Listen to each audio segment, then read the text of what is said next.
Case पढ़ रहे हैं दोनों सिरों से बंधी हुई रस्सी में, दोनों सिरों से बंधी हुई रस्सी में, बंधी हुई रस्सी में स्टैंडिंग वेव, स्टैंडिंग वेव का केस पढ़ रहे हैं। तो दोनों सिरों से बंधी हुई रस्सी में स्टैंडिंग वेव कैसे जनरेट होगी? देखो भाई, हमने कहा भाई ऐसे जनरेट होगी, यहां से ये रस्सी है साहब, हाँ इधर से बांध दिया है, यहां से बांध दिया है। तो अगर पहली बात करूं तो सबसे पहला जो हमने क्या लिया, केस लिया, वो किसके लिए लिया भाई? एक लूप बना होगा। सबसे पहला केस क्या लोगे भाई साहब? एक लूप बना। तो ये जो लंबाई है, एक लूप ऐसे ही बनेगा ना, क्योंकि यहां पर है नोड और यहां पर भी है नोड, तो नोड तो फिक्स रहेंगे, तो एक ही लूप बनेगा। तो ये नोड और नोड के बीच की दूरी कितना? λ/2। पक्का मानते हो इस बात को? मानते हो? हाँ सर, ये λ/2 है। अब आपसे अगर पहले केस की बात पूछ ली जाए कि भाई साहब एक लूप के लिए पहली बार सूत्र आपने रखा तो एक लूप बना, फर्स्ट लूप की आवर्ती वगैरह क्या होगी? तो हमने कहा L बराबर λ/2, तो λ बराबर तो 2L आ गया साहब। तो आवर्ती हो गई V/L, V/L थोड़ी V/λ सर।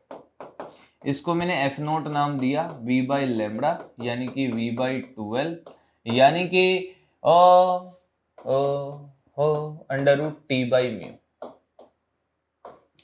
यह है आपकी वह आवर्ती जो पहली बार आई, पहले लूप के लिए। स्टार्टिंग यहीं से हुई सर, बिल्कुल सबसे इनिशियल वाली। इसको बोलते हैं भाई, नामकरण देखिए इसका, मूल आवर्ती।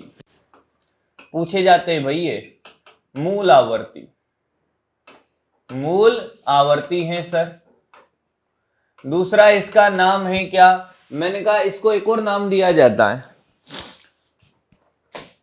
अधिस्वर, टोन, 0 ओवरटोन, यानी कि यह है शून्य अधिस्वर, शून्य अधिस्वर नाम है और कुछ नहीं है, परेशान ना हो। नाम पहचानना मैं आपको सिखा दूंगा, पहले तो ये बात आपको समझ आनी चाहिए कि साहब दोनों सिरों से बंधी हुई रस्सी है। मैंने कहा हाँ, दोनों सिरों से बंधी हुई रस्सी है, मूल आवर्ती शून्य अधिस्वर।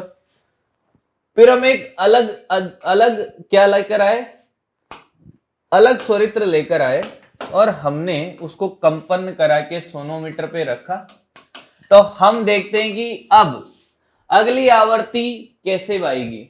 मैंने कहा साहब अगली आवर्ती के लिए क्या? मैंने कहा एक लूप और बढ़ गया होगा, तो यहां पर तो नोड ही बनेगा और यहां पर भी नोड ही बनेगा, एंटी नोड बीच में बनेगा। तो अब लूप बढ़ाने के लिए एक नोड यहां बीच में बनेगा, तभी तो लूप बढ़ेगा भाई।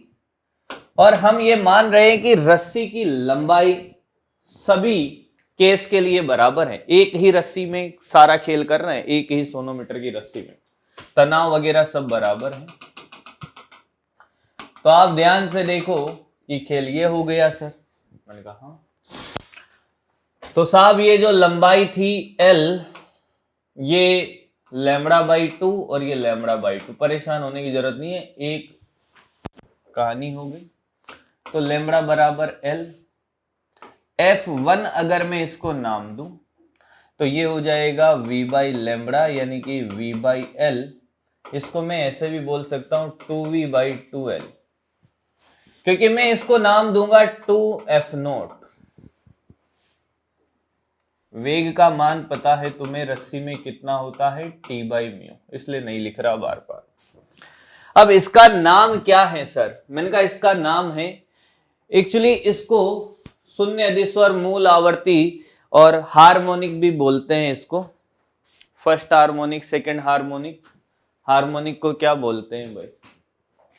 हार्मोनिक को हिंदी में क्या बोलते हैं? नाम याद नहीं आ रहा मेरे को, पर मैं आपको सिखाता हूं।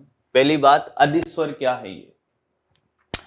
मैंने कहा ये अधिस्वर हैं कि पहले वाले से कितने लूप इसमें ज्यादा है। सर इसमें एक लूप ज्यादा है, तो जितने लूप ज्यादा उतना अधिस्वर है ना। पहले वाले में कितना था भाई, ऐसा है एक लूप, हाँ सर, तो ये कितना अधिस्वर है, कितने अधिस्वर हैं, मैंने कहा ये अधिस्वर हैं भाई साहब प्रथम अधिस्वर, प्रथम अधिस्वर।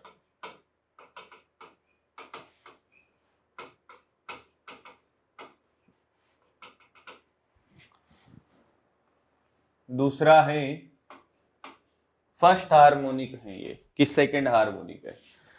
पहली मूल आवर्ती से कितना गुना ज्यादा है, 2 गुना, तो ये है second harmonic, second harmonic. Harmonic को हिंदी में क्या कहते हैं वो समझ नहीं आ रहा नाम मुझे, बस हिंदी ढूंढ लेना भाई। ये सेकंड हार्मोनिक है सर, क्या है, सेकंड हार्मोनिक। अच्छा, तीसरे एक और स्वरित्र लेकर आया और अब उसमें हमने अलग आवर्ती निकाली और हमने देखा कि अब कितने लूप बन जाएंगे भाई, अब 3 लूप बनेंगे और ऐसे खेल चलता रहेगा। तो हमने कहा साहब ये तो लैम्बडा और ये लैम्बडा बाई 2, तो L बराबर 3 लैम्बडा बाई 2, तो लैम्बडा बराबर 2L/3। हाँ सर, लैम्बडा बराबर क्या हो गया, 2L/3 हो गया, तो F बराबर V बाई लैम्बडा। हाँ सर, तो हमने वैल्यू रखी तो ये 3V/2L। आपको नहीं लगता कि ये 3F0 है, हाँ, तो ये कौन सा अधिस्वर है, मैंने कहा 2 लूप ज्यादा है, तो ये सेकंड अधिस्वर है, सेकंड अधिस्वर।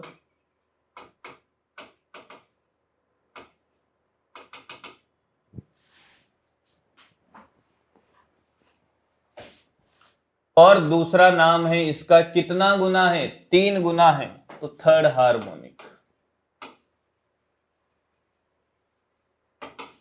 ठीक है भाई, आया समझ में, कुछ आ रहा है पक्का।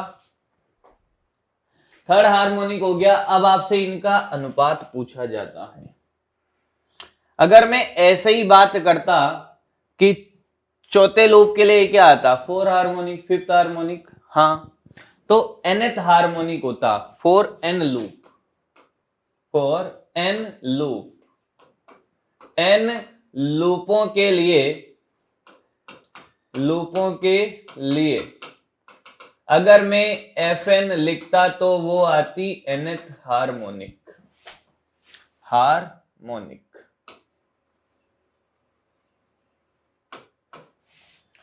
यानी कि n लूपों के लिए क्या आती, nth हार्मोनिक, और वो किसके बराबर होती, वो fn होती सर n f0 के। और अधिस्वर क्या होता, जो सर तीसरी हार्मोनिक है उसमें सेकंड अधिस्वर है, यानी कि इसका मतलब ये हो जाता fn बराबर, ये तो हार्मोनिक और अधिस्वर की कहानी क्या होती, अधिस्वर होता n-1। अगर कोई लूप है, मान लो कि 9th हार्मोनिक है, तो अधिस्वर कौन सा है, उसमें 8 अधिस्वर है। 9 हार्मोनिक में कितने अधिस्वर है, 8 अधिस्वर। 3 हार्मोनिक में 2 अधिस्वर हैं, 2 हार्मोनिक में 1 अधिस्वर है। कहानी एकदम क्लियर है।